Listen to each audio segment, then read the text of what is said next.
മാതാവ് ജീവനോടെ പ്രത്യക്ഷപ്പെട്ട ഈ അൽത്താരയിൽ വന്ന് സാക്ഷ്യം പറയാൻ എന്നെ അനുഗ്രഹിച്ച അമ്മ മാതാവിനും ഈശോപ്പായ്ക്കും ഒരുപാട് നന്ദി പറയുന്നു. എൻ്റെ പേര് അജീഷ്. ഞാൻ Wayanad Vythiri saint Joseph church ഇടവക വരുന്നു വരുന്നു. ഞാൻ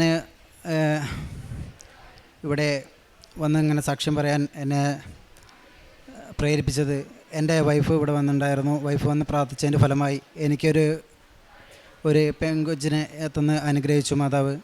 അതുപോലെ തന്നെ അങ്ങനെ കുറച്ച് കാലങ്ങൾ കഴിഞ്ഞു പോയി. അപ്പോൾ എനിക്ക് സാമ്പത്തികമായ ബുദ്ധിമുട്ടും കാര്യങ്ങളും എല്ലാം വന്നു. കടങ്ങൾ പെരുകുകയും കാര്യങ്ങളൊക്കെ ചെയ്തു. അങ്ങനെ ഞാൻ വിദേശ രാജ്യങ്ങളിൽ ജോലി ചെയ്യാൻ വേണ്ടി പോകാൻ ആഗ്രഹിച്ചു. അങ്ങനെ ഇസ്രായേൽ, യൂറോപ്യൻ കൺട്രികൾ അങ്ങനെയെല്ലാം നോക്കാൻ തുടങ്ങി. ഞാൻ ഓരോ രാജ്യത്തേക്ക് പോകാനുള്ള നോക്കി. അങ്ങനെ ഇരിക്കെ ഒരു പേപ്പർ കട്ടിങ് കണ്ടു. നവംബർ 25-26 തീയതികളിൽ എറണാകുളത്ത് വെച്ചിട്ട് ഇൻ്റർവ്യൂ ഉള്ളതായിരുന്നു. ഞാൻ ഒരു വീൽ അലൈൻമെൻറ്റ് ടെക്നീഷ്യനാണ്. അങ്ങനെ ഇതിൻ്റെ സെയിം ഇൻ്റർവ്യൂ ആയിട്ട് ഞാൻ കണ്ടു, ഇസ്രായേലിലേക്കാണ്. അപ്പോൾ അങ്ങനെ ഞാൻ ഇതിൽ അറ്റൻഡ് ചെയ്യാൻ വേണ്ടിയിട്ട് ഞാൻ എൻ്റെ ഫ്രണ്ടിനെയും പിന്നെ എൻ്റെ ഫ്രണ്ടിൻ്റെ അനിയനെയും കൂട്ടി ഞാൻ 25-ാം തീയതി എറണാകുളത്തെത്തി. അന്ന് തലേദിവസം ഏജൻറ്റ് ഇൻ്റർവ്യൂവും 26-ാം തീയതി ക്ലയൻറ്റ് ഇൻ്റർവ്യൂ ആയിരുന്നു. അങ്ങനെ 25-ാം തീയതി ഞാൻ അവിടെ നിന്ന് നല്ല പെർഫോമൻസ് ചെയ്യുകയും പിന്നെ അതേപോലെ തന്നെ ബാക്കിയുള്ളവർക്ക് പരിചയപ്പെടുത്തി ഓരോന്ന് അറിയാത്തവർക്ക് പറഞ്ഞു കൊടുക്കുകയും അവിടെ എൻ്റെ പ്രസൻസ് ഭയങ്കരമായിരുന്നു. എല്ലാവർക്കും എന്നെ ഭയങ്കര ഇഷ്ടപ്പെടുകയും എല്ലാം ചെയ്ത് കൊടുക്കാനുള്ള കാര്യങ്ങളെല്ലാം ഞാനായിരുന്നു നോക്കി നടത്തിയിരുന്നത്. അപ്പോൾ അവർക്ക് എല്ലാവർക്കും എന്നെ ഭയങ്കര ഇഷ്ടപ്പെട്ടു. അപ്പോൾ തന്നെ അവർ എന്നോട് പറഞ്ഞു, എന്നോടൊന്നുമില്ല എല്ലാവരോടും പറഞ്ഞു, പിറ്റേ ദിവസം 26-ാം തീയതി ക്ലയൻറ്റ് ഇൻ്റർവ്യൂ വരുന്നത് അത് അവരാണ് സെലക്ട് ചെയ്യുന്നത്. ഞങ്ങൾക്ക് ഒരാളെ അങ്ങോട്ട് റെക്കമെൻഡ് ചെയ്യാനോ അങ്ങനെയൊന്നും പറ്റില്ല എന്ന് പറഞ്ഞു. അങ്ങനെ പിറ്റേ ദിവസം 26-ാം തീയതി ക്ലയൻറ്റ് വന്നു. അങ്ങനെ ക്ലയൻറ്റ് ഇൻ്റർവ്യൂ എല്ലാം കഴിഞ്ഞു. നല്ല പെർഫോമൻസ് ചെയ്തു. പ്രാക്ടിക്കലും എല്ലാം ഉണ്ടായിരുന്നു. അതെല്ലാം കഴിഞ്ഞു. സെലക്ഷൻ കിട്ടിയെന്ന് പറഞ്ഞു. അവിടെ തന്നെ പറഞ്ഞു. എൻ്റെ ഫ്രണ്ടിനും കിട്ടി, എൻ്റെ ഫ്രണ്ടിൻ്റെ അനിയനൊക്കെ കിട്ടി. ഫ്രണ്ടിൻ്റെ അനിയൻ തലേ ദിവസം വന്നിട്ടുണ്ടായിരുന്നില്ല പേടിച്ചിട്ട്. അപ്പോൾ പിറ്റേ ദിവസത്തേക്ക് ഞാനൊക്കെ വിളിച്ച് വരുത്തി അവന് രണ്ടാമത്തെ ക്ലയൻറ്റ് ഇൻ്റർവ്യൂ കൂടുകയായിരുന്നു. അങ്ങനെ ഞങ്ങളെല്ലാവരും സെലക്ഷനായി. അങ്ങനെ സന്തോഷത്തോടെ വീട്ടിലേക്ക് മടങ്ങി പോകുന്ന വഴിയിലൊക്കെ നമ്മൾ ഇസ്രായേലിലേക്ക് പോകുന്ന ആ ക്ലയൻറ്റ് പറയുകയും ചെയ്ത് നിങ്ങൾക്ക് സെലക്ഷൻ ആയിട്ടുണ്ട്, കൂടെ വർക്ക് ചെയ്യാൻ ആരൊക്കെയാണെന്ന് എൻ്റെ ഫ്രണ്ടിനോട് ചോദിച്ചു. അപ്പോൾ എൻ്റെ പേരൊക്കെ പറഞ്ഞു. അങ്ങനെ ഞാനും എൻ്റെ ഫ്രണ്ടൊക്കെ സന്തോഷിച്ചിട്ട് ഞാൻ വീട്ടിലേക്ക് ഇങ്ങനെ പോവുകയാണ്. അപ്പോൾ ഒഫീഷ്യലായിട്ടുള്ളൊരു റിസൾട്ട് 3 ദിവസത്തിനുള്ളിൽ വാട്സപ്പിൽ വരുമെന്ന് പറഞ്ഞു ഏജൻറ്റ്. അപ്പോൾ അങ്ങനെ സന്തോഷത്തോടെ ഞങ്ങൾ പോയി. ഇസ്രായേൽ പോയി നല്ല അങ്ങനെയുള്ള സന്തോഷത്തിൽ ഇങ്ങനെ പോയിക്കൊണ്ടിരിക്കുക. 3 ദിവസം കഴിഞ്ഞിട്ട് ഒന്നും കാണുന്നില്ല. അപ്പോൾ 4-ാമത്തെ ദിവസമുണ്ട് എൻ്റെ ഫ്രണ്ടിനെ അനിയൻ വിളിച്ചിട്ട് പറഞ്ഞു, ചേട്ടൻ്റെ പേര് ഇതിൽ കാണുന്നില്ലല്ലോ, വേറെ ഒരു ഗ്രൂപ്പൊക്കെ തുടങ്ങി, അതിൽ എന്താ പറയുക ബാക്കിയുള്ളവരെ എല്ലാം പേപ്പർ വർക്കൊക്കെ നടക്കാൻ തുടങ്ങി. എൻ്റെ പേരുമുണ്ട്, പക്ഷേ അജേട്ടൻ്റെ പേരും കാണുന്നില്ല. എൻ്റെ കൂടെ വന്ന വിഷ്ണു എന്ന് പറഞ്ഞ വ്യക്തിയാണ്, ആ ആളുടെ പേരും കാണുന്നില്ല എന്ന് പറഞ്ഞു. അപ്പോൾ ഞാനൊക്കെ ആകെ ടെൻഷൻ അടിച്ചു. ഞാൻ സ്ക്രീൻഷോട്ട് ഇടാൻ പറഞ്ഞു. അങ്ങനെ അതിൽ നോക്കുമ്പോൾ എൻ്റെ പേര് കാണുന്നില്ല. അങ്ങനെ 3-ാമത്തെ കോളത്തിൽ നോക്കുമ്പോൾ എൻ്റെ വെയിറ്റിംഗ് ലിസ്റ്റിലായിരുന്നു. 3-ാമത്തെ നമ്പറിലുമാണ് എൻ്റെ വെയിറ്റിംഗ് ലിസ്റ്റ് വന്നത്. അപ്പോൾ ഞാൻ അങ്ങനെ ടെൻഷൻ അടിച്ച് അന്ന് രാത്രി ഒന്നും ഉറങ്ങാനും പറ്റിയില്ല. അങ്ങനെ ബുദ്ധിമുട്ടായി അങ്ങനെയൊക്കെ ആയിരുന്നു. അപ്പോൾ മാതാവിനോടും അമ്മേനോടും ഞാൻ പ്രാർത്ഥിച്ചു, എന്താ മാതാവ് എനിക്ക് എന്തുകൊണ്ടാണ് കിട്ടാത്തതെന്ന് ഞാൻ കുറേ അന്വേഷിച്ചു. ഏജ് എനിക്ക് 32 വയസ്സുണ്ട്. 30-ന് മേളിൽ പോയവർക്കാണോ കിട്ടാത്തതെന്ന് ഞാൻ വിചാരിച്ചു. അപ്പോൾ അത് നോക്കുമ്പോൾ അതിന് മേളിൽ വയസ്സുള്ളവർക്ക് കിട്ടുന്നുണ്ട്. പിന്നെ മാരീഡ് ആയതുകൊണ്ടാണോ കിട്ടുന്നത് അത് നോക്കി, അതുമല്ല, അതിന് മാരീഡ് എഴുതിയവരുണ്ട്. പിന്നെ അതേപോലെ തന്നെ അങ്ങനെ വയസ്സിൻ്റെ മാരീഡ് പിന്നെ സിംഗിളായവർ അങ്ങനെയൊക്കെ നോക്കി. ഒന്നും കൊണ്ട് എനിക്ക് അതിൻ്റെ ഉത്തരം കിട്ടുന്നില്ല. ഞാൻ ഏജൻറ്റിനെ വിളിച്ചു. അപ്പോൾ എന്തുകൊണ്ടാണ് കിട്ടാത്തത്, തലേദിവസം എൻ്റെ പെർഫോമൻസൊക്കെ നല്ലതായിരുന്നല്ലോ, എന്തുകൊണ്ടാണ്? അപ്പോൾ അവർ പറഞ്ഞു എനിക്കും അറിയില്ല. അവരും പറഞ്ഞു ഇത്രയും നല്ല പെർഫോമൻസ് ചെയ്ത് ചേട്ടനാണല്ലോ, എന്നിട്ട് ചേട്ടന് കിട്ടിയില്ലല്ലോ എന്ന് പറഞ്ഞു. അപ്പോൾ മെയിൻ ഏജൻറ്റിനെ വിളിച്ചപ്പോൾ ഏജൻറ്റ് പറഞ്ഞു നിങ്ങൾക്ക് കിട്ടും, പക്ഷേ അത് അടുത്ത ബാച്ചിന് എടുക്കുമ്പോൾ ഇൻ്റർവ്യൂയിലൂടെ ആയിരിക്കും കിട്ടുക, അപ്പോൾ നിങ്ങൾക്കൊരു മുൻഗണന ഉണ്ടാവുമെന്ന് പറഞ്ഞു. അങ്ങനെ വിഷമിച്ച് നിൽക്കുകയായിരുന്നു.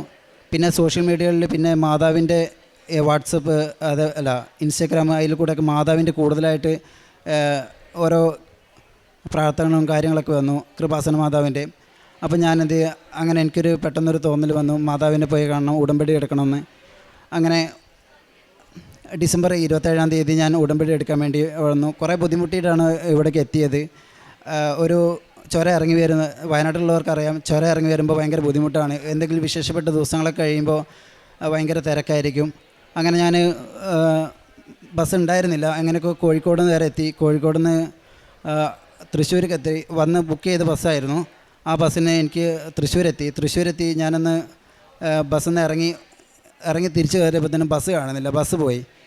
അപ്പോൾ ഞാൻ അവരെ വിളിച്ചു നോക്കിയപ്പോൾ അവർ പറഞ്ഞു ബസ് വിട്ടു, ഇനി എറണാകുളത്തേ ഉണ്ടാവുള്ളൂ എന്ന്. അപ്പോൾ ഞാനങ്ങനെ അടുത്ത് എന്ത് ചെയ്യുമെന്ന് ചോദിക്കുമ്പോൾ പെട്ടെന്നൊരു ബസ് വന്നു, എറണാകുളം ബസ്. ഞാൻ അതിൽ വേഗം ചാടി കയറി. എന്നിട്ട് അവരെ വിളിച്ചു. അപ്പോൾ അവർ പറഞ്ഞു എറണാകുളത്ത് കുറച്ച് നേരം വെയിറ്റ് ചെയ്യുമെന്ന്. അങ്ങനെ ഞാൻ എറണാകുളത്തെത്തി. ആ ബസ്സിൽ ഓടിക്കയറി ഇവിടെ കൃപാസനത്തിന് മുമ്പിലെത്തി. അവിടെ എത്തി മാതാവിൻ്റെ മുമ്പിലെത്തിയപ്പോൾ എനിക്ക് സുഗന്ധ വിഷയം ഉണ്ടായി, മുല്ലപ്പൂവിൻ്റെ സ്മെല്ലുണ്ടായിരുന്നു. അപ്പോൾ ഞാൻ അതുവഴി ഇങ്ങനെ നേരെ വന്നു, ഉടമ്പടി എടുക്കാൻ വേണ്ടി കയറി. ഉടമ്പടി കഴിഞ്ഞു, പത്രങ്ങളൊക്കെ കിട്ടി. പത്രം കണ്ട് ഞാൻ അങ്ങനെ പോകുമ്പോൾ എനിക്ക് പത്രം കൊടുക്കാനൊക്കെ ഭയങ്കര മടിയായിരുന്നു.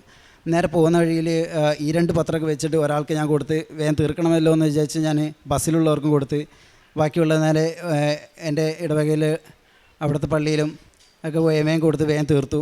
പിന്നെയാണ് അച്ഛൻ്റെ ടോക്കുകൾ കേൾക്കുന്നതൊക്കെ ചൊവ്വാഴ്ചത്തെ ഉടമ്പടി ധ്യാനത്തിലൊക്കെ കേൾക്കാൻ തുടങ്ങി, ഇങ്ങനെ കൊടുക്കരുത് എന്നൊക്കെ. അപ്പോൾ ഞാനത് ഭയങ്കര വിഷമത്തിൽ നിന്ന് ഇങ്ങനെ കൊടുത്തു പോയാലോ എന്നൊക്കെ വിചാരിച്ചു. അങ്ങനെ മുന്നോട്ട് പോയിക്കൊണ്ടിരിക്കുമ്പോൾ കുറേ പ്രാർത്ഥിച്ച് അങ്ങനെ കുറേ മുന്നോട്ട് പോയി. എന്നാലും അടുത്ത പ്രാവശ്യം വരുമ്പോൾ എന്തെങ്കിലും നല്ലപോലെ പത്രം വാങ്ങി എല്ലാവർക്കും പറഞ്ഞു കൊടുക്കണം എന്നൊക്കെ ആഗ്രഹിച്ചു. അങ്ങനെ പോയിക്കൊണ്ടിരിക്കുമ്പോൾ പ്രാർത്ഥിച്ച് നിൽക്കുമ്പോൾ ഒരു ദിവസം ഞങ്ങൾ ഇടവകയിലെ പള്ളിപ്പെരുന്നാളായിരുന്നു. ആ പെരുന്നാളിൻ്റെ അന്ന് രാവിലെ ഞാൻ എഴുന്നേൽക്കുമ്പോൾ ഇൻസ്റ്റഗ്രാമിലൊരു ടോക്ക് ഉണ്ടായിരുന്നു അച്ഛൻ്റെ. നിങ്ങൾക്ക് എന്താ ഒരു ആവശ്യമുണ്ടെങ്കിലോ അത് അപ്പം ഈശോയെ വാഴ്ത്തുന്ന സമയത്ത് നമ്മൾ പറഞ്ഞിട്ടുണ്ടെങ്കിൽ അത് നടക്കുമെന്ന്. അങ്ങനെ ഞാൻ എൻ്റെ ഇസ്രായേൽ പോകുന്നതിൻ്റെ കാര്യങ്ങളും പ്രാർത്ഥിച്ച് ഞാൻ കുർബാനയ്ക്ക് പോയി. ഇസ്രായേലിൽ പ്രാർത്ഥിച്ച് അങ്ങനെ പോകണം എന്നുള്ളതൊക്കെ പ്രാർത്ഥിച്ച് ഞാൻ വീട്ടിൽ വന്ന് സോഫയിൽ കിടന്ന് ഇവിടുത്തെ സാക്ഷ്യങ്ങളെല്ലാം ബ്ലൂടൂത്ത് ഹെഡ്സെറ്റ് വഴി ഞാൻ കേട്ട് കിടക്കുമ്പോൾ പെട്ടെന്നൊരു കോൾ വരുന്നുണ്ടായി. ഏജൻറ്റ് വിളിച്ചിട്ട് പറഞ്ഞു നിങ്ങളെ ഇൻ്റർവ്യൂവിൽ സെലക്ഷൻ ആക്കിയിട്ടുണ്ട് എന്ന് പറഞ്ഞു. അപ്പോൾ അത് കഴിഞ്ഞിട്ട് കുറച്ചും കൂടി മുന്നോട്ട് അങ്ങനെ പോയി. പിന്നെ ഇവിടെ വന്ന് അതിൻ്റെ പേപ്പർ വർക്കുകളെല്ലാം ക്ലിയർ ചെയ്യണം പറഞ്ഞു ഏജൻറ്റ്. അങ്ങനെ പേപ്പർ വർക്കുകളെല്ലാം ക്ലിയർ ചെയ്യുമ്പോൾ ഞാൻ ഇവിടെ വന്ന് ആദ്യം പ്രാർത്ഥിച്ച് കൃപാസന പത്രം. അപ്പോൾ അങ്ങനെ കൃപാസന പത്രത്തിൽ ഞാൻ വാങ്ങണമെന്ന് വിചാരിച്ചു. പിന്നെ വാങ്ങാതെ ഞാൻ പോയി, മെഴുകുതിരി മാത്രം വാങ്ങിയിട്ട് പോയി. പിന്നെ അതിനുശേഷം എല്ലാം സ്ലോവായി, എല്ലാ കാര്യങ്ങളും നിന്ന് ഒരു വിളിയും കാര്യങ്ങളും ഒന്നുമില്ല. അങ്ങനെ കുറച്ച് ഇങ്ങനെ നിന്നു. അടുത്ത പുതുക്കേണ്ട ദിവസം വരുന്നു. അപ്പോൾ ഞാൻ പറഞ്ഞു എന്തായാലും വേണ്ടിയില്ല, അന്ന് പത്രം വാങ്ങിയിട്ട് എന്തെങ്കിലും പുതുക്കണം അങ്ങനെയൊക്കെ വിചാരിച്ചു. ഞാൻ നിന്ന് ഇവിടെ വന്ന് പുതുക്കി. ഇവിടെ വന്ന് പുതുക്കാൻ നേരത്ത് എനിക്ക് മാതാവിൻ്റെ മുത്തുകുട പിടിക്കാനുള്ള അനുഗ്രഹം കിട്ടി. അങ്ങനെ മാതാവിനെ കുട ചൂടിക്കാനും ആ കുടക്കയിൽ എനിക്കൊരു അഭയം കിട്ടുവാനും സാധിച്ചു. അങ്ങനെ ഇവിടെ വന്ന് പ്രാർത്ഥിച്ച് പിറ്റേ ദിവസം ഞാൻ ഇവിടുന്ന് അന്ന് വൈകുന്നേരം ബസ് കയറി. പിറ്റേ ദിവസം അവിടെ എത്തി വൈകുന്നേരത്തെ കുർബാനയ്ക്ക് പോയി വന്നു കഴിഞ്ഞപ്പോൾ അവിടെ നിന്ന് എന്നോട് ഇവിടുന്ന് ഒരു ഏജൻറ്റിൻ്റെ കോൾ വന്നു. നിങ്ങളെ അപ്രൂവൽ വന്നിട്ടുണ്ട് നിങ്ങൾക്ക് എന്ന് പറഞ്ഞു. അങ്ങനെ അപ്രൂവൽ വന്നു. അപ്പോൾ അതിൻ്റെ ബാക്കിയുള്ള പേപ്പറുകളെല്ലാം ക്ലിയറാക്കി. പിന്നെ എല്ലാം വേഗം കാര്യങ്ങളായിരുന്നു. അങ്ങനെ എനിക്ക് ഈ മെഡിക്കൽ അതേപോലെ തന്നെ എംബസി ഇൻ്റർവ്യൂ എല്ലാം പെട്ടെന്ന് കഴിഞ്ഞു. അങ്ങനെ എനിക്ക് വിസ അടിച്ച് കൈ കിട്ടിയിട്ടുണ്ട്. എൻ്റെ പാസ്പോർട്ടാണിത്. ഇന്ന് പാസ്പോർട്ടും വാങ്ങിയിട്ടാണ് ഞാൻ ഇവിടുന്ന് ഏജൻറ്റിൽ നിന്ന് വന്നത്. ഇത്ര നന്ന അനുഗ്രഹം തന്നേക്ക് അമ്മ മാതാവിനെ നന്ദി പറയുന്നു. കാരുണ്യ പ്രവർത്തികൾ എന്ന് പറഞ്ഞിട്ടുണ്ടെങ്കിൽ ഞാൻ ഹോസ്പിറ്റലിൽ ഫുഡ് പാകം ചെയ്ത് കൊണ്ടേ കൊടുക്കുമായിരുന്നു, ഭക്ഷണം വാങ്ങിച്ചു കൊടുക്കുമായിരുന്നു. പാവപ്പെട്ടവർക്ക് സോഷ്യൽ മീഡിയയിൽ വരുന്ന ഓരോ ധനസഹായം അങ്ങനത്തെയൊക്കെ അയച്ചു കൊടുക്കുമായിരുന്നു. എനിക്ക് കിട്ടിയ അനുഗ്രഹങ്ങൾ പറഞ്ഞിട്ട് ബാക്കിയുള്ളവർക്ക് ഞാൻ പറഞ്ഞു കൊടുത്ത് അവരെ ഒരു മാതാവിൻ്റെ ലെവലിലേക്ക് തിരിക്കാൻ വേണ്ടി നോക്കിയായിരുന്നു. ആത്മീയമായിട്ടെന്ന് പറഞ്ഞിട്ടുണ്ടെങ്കിൽ ഞാൻ 2 ആഴ്ച കൂടുമ്പോൾ കുമ്പസാരിക്കും. പിന്നെ എല്ലാ ഞായറാഴ്ചകളിലും കുർബാന സ്വീകരിക്കും. തിങ്കളാഴ്ചകൾ മാക്സിമം എല്ലാത്തിനും പോയി ആരാധനയും കുർബാനയും സ്വീകരിക്കും. ബൈബിൾ ഡെയിലി വായിക്കും. മാതാവ് എനിക്ക് തന്ന എല്ലാ അനുഗ്രഹത്തിനും നന്ദി പറയുന്നു. ജെറമിയ 29:12-13 തിരുവചനങ്ങൾ. നിങ്ങൾ എന്നെ വിളിച്ചപേക്ഷിക്കും, എൻ്റെ അടുക്കൽ വന്ന് പ്രാർത്ഥിക്കും, ഞാൻ നിങ്ങളുടെ പ്രാർത്ഥന കേൾക്കും. നിങ്ങൾ എന്നെ അന്വേഷിക്കും, പൂർണ്ണ ഹൃദയത്തോടെ അന്വേഷിക്കുമ്പോൾ നിങ്ങൾ എന്നെ കണ്ടെത്തും. നിങ്ങൾ എന്നെ കണ്ടെത്തുവാൻ ഇടയാക്കുമെന്ന് കർത്താവ് അരുളി ചെയ്യുന്നു. ഞാൻ നിങ്ങളുടെ ഐശ്വര്യം പുനഃസ്ഥാപിക്കും. അജീഷ് എന്ന ഈ മകൻ ഇസ്രായേൽ പോകുവാനുള്ള നടപടിക്രമവും അതിന് നേരിട്ട കാലതാമസവും പ്രതിസന്ധികളും അതിൽ അമ്മ മാതാവിൻ്റെ തിരുനടയിൽ വന്ന ഉടമ്പടി എടുത്തതിന് ശേഷം ലഭിച്ച സംരക്ഷണവും സമയച്ചുരുക്കവുമാണ് ഈ അൾത്താരയിൽ പങ്കുവച്ചത്. മകൻ്റെ അൾത്താരയിലെ സാക്ഷ്യത്തിനൊരു പ്രത്യേകത, ഉടമ്പടി എടുക്കുന്ന സമയത്ത് മകന് കൃപാസനം പത്രം കൊടുക്കുന്നതിനോടുണ്ടായിരുന്ന ഒരു വിമുഖതയോ അതെങ്ങനെ കൊടുക്കണമെന്ന ഒരു മനസ്സിലുണ്ടായിരുന്ന ഒരു സംശയങ്ങളുമാണ്. അത് നമുക്കറിയാം, ഉടമ്പടി ജീവിതത്തിൻ്റെ ഒരു പ്രധാന ഘടകമാണ് പ്രേക്ഷിത പ്രവർത്തനം. അത് വിശ്വാസത്തിൽ നമ്മൾ സ്വയം ആഴപ്പെടുക, ഈശോയെക്കുറിച്ചുള്ള വിശ്വാസം മറ്റുള്ളവരോട് പറയുവാൻ നമ്മൾ സന്നദ്ധതയുള്ളവരാവുക, ധൈര്യമുള്ളവരാവുക. അതിന് ഈ കാലഘട്ടത്തിൽ നമുക്ക് നൽകിയിരിക്കുന്ന ഏറ്റവും എളുപ്പമുള്ള ഒരു വഴിയാണ് കൃപാസനം പത്രത്തിൻ്റെ കൈമാറൽ എന്ന് പറയുന്നത്. അത് ഓരോ മാസവും ജോസഫ് അച്ഛന് ലഭിക്കുന്ന ദൈവിക സന്ദേശങ്ങളുടെ ആ ചുരുക്കം നമുക്കതിനകത്ത് കാണുവാൻ സാധിക്കും. അതോടൊപ്പം ഉടമ്പടിയെടുത്ത് ജീവിക്കുന്ന മക്കൾ ദൈവശക്തിയാൽ പ്രാപിക്കുന്ന അനുഗ്രഹങ്ങളുടെ സാക്ഷ്യങ്ങളും നമുക്കത് വായിക്കുവാൻ പറ്റും. ജീവിതത്തിൽ തകർന്നിരിക്കുന്നവർക്കും നിരാശരായിരിക്കുന്നവർക്കും ദൈവശക്തിയാൽ പുതിയ ഉണർവും പുതിയ ജീവിതവും പുതിയ സന്തോഷവും ലഭിക്കുമെന്ന് ഓരോ സാക്ഷ്യവും നമ്മളെ ഓർമ്മപ്പെടുത്തുകയാണ്.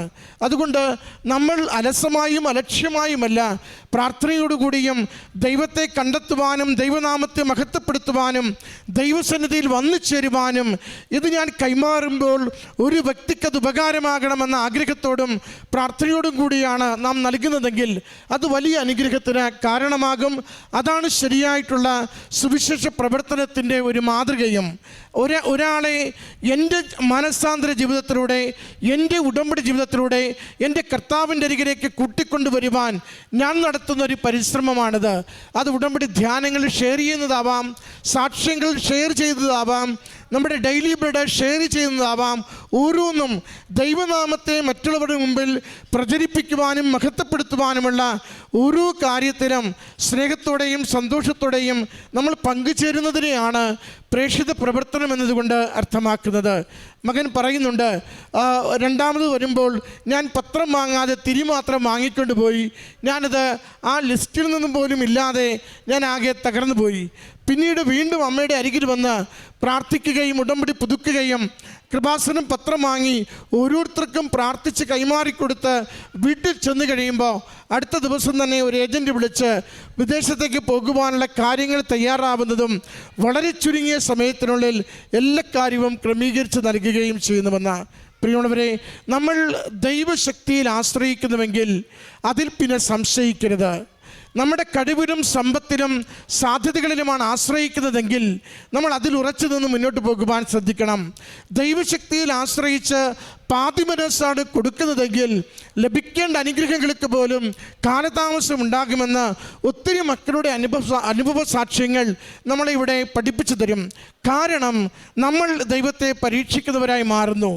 നമ്മൾ ദൈവശക്തിയിൽ ശരണപ്പെടുവാൻ വേണ്ടി തയ്യാറാവുകയും ഒരല്പകാലം നമുക്ക് മുന്നോട്ട് പോയി ഒരു പ്രകാശം കണ്ടു തുടങ്ങുമ്പോൾ ദൈവവഴിയിൽ നിന്ന് മാറിക്കൊണ്ട് നമ്മുടെ വഴികളെ നാം കണ്ടെത്തുകയും ചെയ്യുമ്പോൾ അത് ആ നേരം വരെയും കരം പിടിച്ച ദൈവത്തെ ഉപേക്ഷിക്കുവാനും നമ്മുടെ തന്നെ ചിന്തകളെയും സാധ്യതകളെയും നമ്മൾ പൂർണ്ണമായി ആശ്രയിക്കുകയും ചെയ്യുമ്പോൾ അത് കഴിവുകൊണ്ട് നേടാനാവാത്തത് കഴിവുകൊണ്ട് കിട്ടത്തില്ലെന്ന് ദൈവം ഉറപ്പിക്കുന്നതാണ് നമുക്ക് വരുന്ന കാലദൈർഘ്യം. അതുകൊണ്ട് ഉടമ്പടിയിൽ എപ്പോഴും നമ്മൾ ഓർക്കണം, ഇതൊരു സീരിയസ് അഫെയർ ആണ്. ഇത് ആരും നിർബന്ധിച്ച് ഉടമ്പടി എടുക്കുവാൻ ആരെയും ഇങ്ങോട്ട് നമ്മളെ കൊണ്ടുവരുന്നില്ല, ആരോടും നമ്മൾ പറയുന്നുമില്ല. ആർക്കാണോ സ്വതന്ത്രമായി ദൈവസ്നേഹത്തോടെ ജീവിത വിഷയങ്ങൾക്ക് പരിഹാരമായി ഈ കാലഘട്ടത്തിൽ ലോകത്തിന് പരിശുദ്ധ അമ്മയിലൂടെ നൽകപ്പെട്ടിരിക്കുന്ന ദൈവിക പദ്ധതിയിലേക്ക് മനസ്സും ശരീരവും ആത്മാവും ചേർക്കുവാൻ സന്തോഷമുള്ളത്, അവർ ദൈവനാമത്തെ മഹത്വപ്പെടുത്തുകയും ദൈവത്തിൻ്റെ വലിയ അനുഗ്രഹങ്ങൾ പ്രാപിക്കുകയും ചെയ്യും. അതുകൊണ്ട് ഉടമ്പടി ഒരിക്കലും പരീക്ഷിക്കുവാനെടുക്കരുത്. ഉടമ്പടി എപ്പോഴും ജീവിതത്തെ സമർപ്പിക്കുവാൻ വേണ്ടി മാത്രം, ഉടമ്പടി പ്രകാരം ജീവിതകാര്യങ്ങൾ ക്രമപ്പെടുത്തുവാൻ വേണ്ടി മാത്രം നമ്മൾ സമീപിക്കണം. അത് നമുക്ക് അനുഗ്രഹവും നമുക്ക് ദൈവികമായ സംരക്ഷണവും കൊണ്ടുവരും. ഈ മകന് ലഭിച്ച തിരിച്ചറിവുകൾക്ക്, ആത്മീയ ബോധ്യങ്ങൾക്ക്, ജീവിത അനുഗ്രഹത്തിന് അമ്മ മാതാവിനും തിരുക്കുമാരനും നന്ദി പറഞ്ഞുകൊണ്ട് കരങ്ങളടിച്ച് ഈ സാക്ഷ്യം നമുക്ക് സമർപ്പിക്കാം. അത്യപൂർവ ദൈവാനുഭവങ്ങൾ ഇനി നിങ്ങൾക്കും സ്വന്തം. ഈ യൂട്യൂബ് ചാനൽ ഇതുവരെ സബ്സ്ക്രൈബ് ചെയ്തിട്ടില്ലെങ്കിൽ ഇപ്പോൾ തന്നെ സബ്സ്ക്രൈബ് ചെയ്യുക. ഈ വീഡിയോ ഇപ്പോൾ തന്നെ നിങ്ങളുടെ സുഹൃത്തുക്കൾക്ക് ഷെയർ ചെയ്തുകൊണ്ട് കർത്താവിൻ്റെ പ്രേക്ഷിതരാകുക.